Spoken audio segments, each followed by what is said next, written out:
Mudança teremos no Acre com essa prospecção de petróleo? Olha, veja bem, no ano de 2000 eu apresentei no plano plurianual do governo federal uma emenda para que no Acre pudesse ser feita a prospecção dos combustíveis fósseis que nós poderíamos ter no nosso subsolo, já que aqui nós somos uma bacia sedimentada. Do ponto de vista geológico, temos todas as condições de ter gás ou petróleo no nosso subsolo.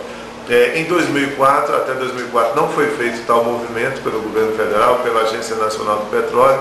Eu apresentei nova emenda no valor de 100 milhões de reais. Agora, a Agência Nacional do Petróleo tomou uma decisão de que 27 milhões e meio estão destinados para iniciar os trabalhos de estudo aerogramétrico e aeromagnetométricos na região para tentar identificar a possibilidade real e pontos onde deva haver perfuração para exploração futura de gás ou petróleo na região. Por que isso?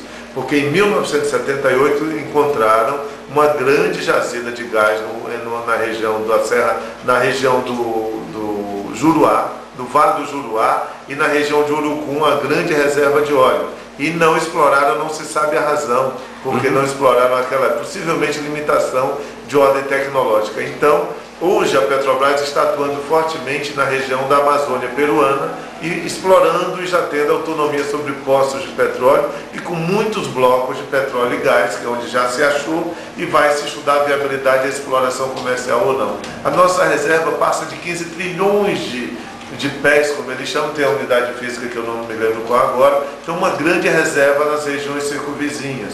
E nós temos que definir se temos ou não nessa região. A Agência Nacional do Petróleo decidiu estudar 105 mil quilômetros entre o Vale do Acre, o Vale do Purus, o Vale do Juruá e a região peruana. Com isso vai ser discutido mais adiante a viabilidade ou não. Não é um assunto da Serra do Divisor, como estão dizendo, do Parque Nacional da Serra do Divisor, em toda essa região. Na fronteira com a CIS Brasil, na região de Madre Deus, ali tem áreas de perfuração com comprovada presença de derivados do petróleo. Na região próxima a Feijó também, então não é um assunto que diz respeito ao Parque Nacional da Serra do Divisor.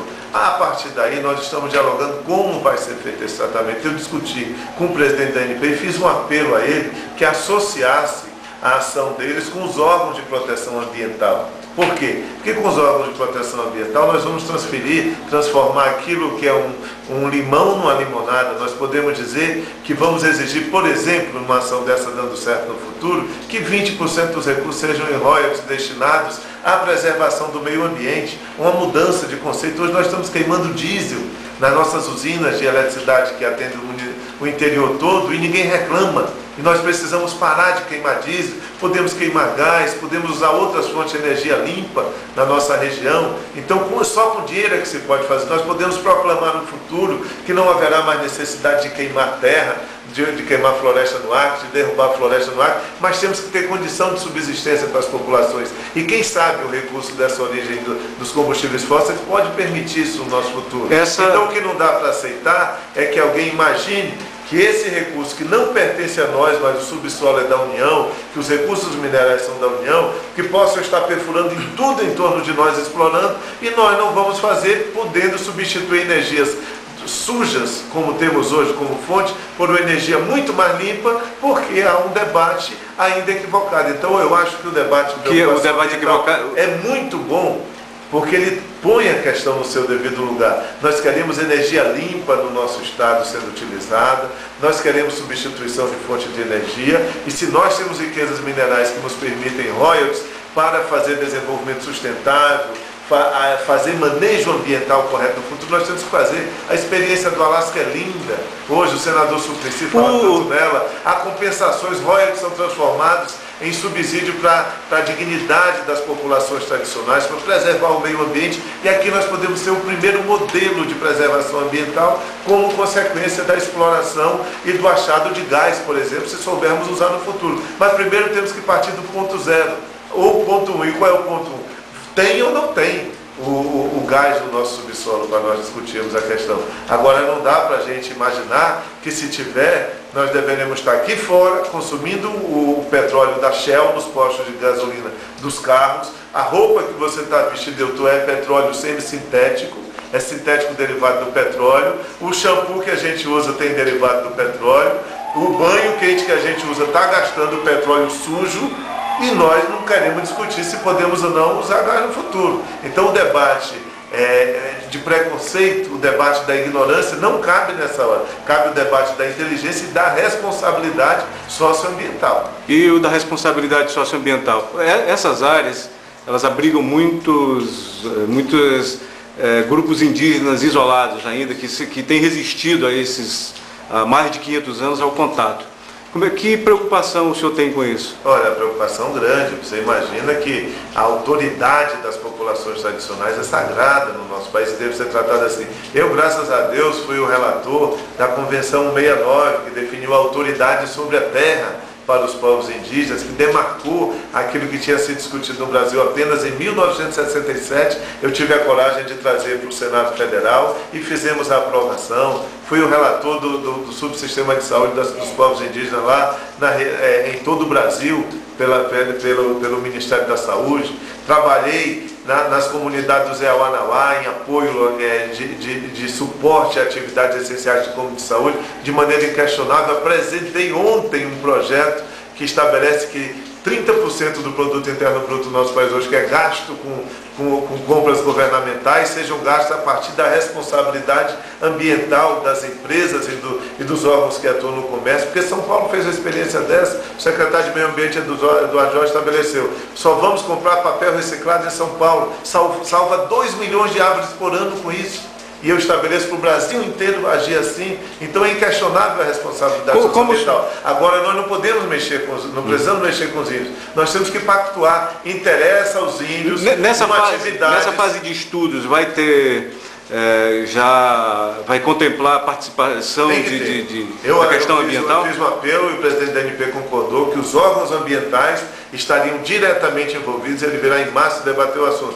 Então os índios têm que entender o seguinte: há ou não dano ambiental com a prospecção de gás? Se for dito não há, eles têm que ficar tranquilos, porque lá no Espírito Santo, onde estava a polêmica, já foi liberado pelos órgãos de meio ambiente e não haverá dano aos corais, não haverá dano ao mar. Aqueles santuários que nós temos ali no Mar do Norte, os corredores das baleias são compatíveis com as áreas de exploração. Nos Estados Unidos tem postos de petróleo dentro de plantações de trigo e não tem dano ambiental. Então é preciso colocar a verdade na frente do diálogo, e a autoridade maior é das populações tradicionais. Eu não quero, por exemplo, se um povo indígena disser não é para explorar na nossa reserva, não se explore. Para quê? Para que mexer nisso? Agora vamos para uma área que as populações concordem, porque se as populações puderem ser com royalties, sem ter dano ao meio ambiente, nós podemos salvar toda essa comunidade, não deixar derrubar mais uma árvore, não queimar mais uma árvore. É muito melhor do que a gente ficar com fome, sofrendo, as árvores sendo derrubadas e queimadas por alguns inescrupulosos, e não tem uma política de... Como o senhor recebeu as considerações feitas pelo secretário da SOS Amazônia, uma ONG que atua na defesa da conservação do parque? Eu acho que de modo positivo. Por exemplo, as ONGs hoje no mundo, segundo a The Economist, uma das maiores revistas de economia do mundo, ela diz que as ONGs movimentam 36 bilhões de dólares por ano.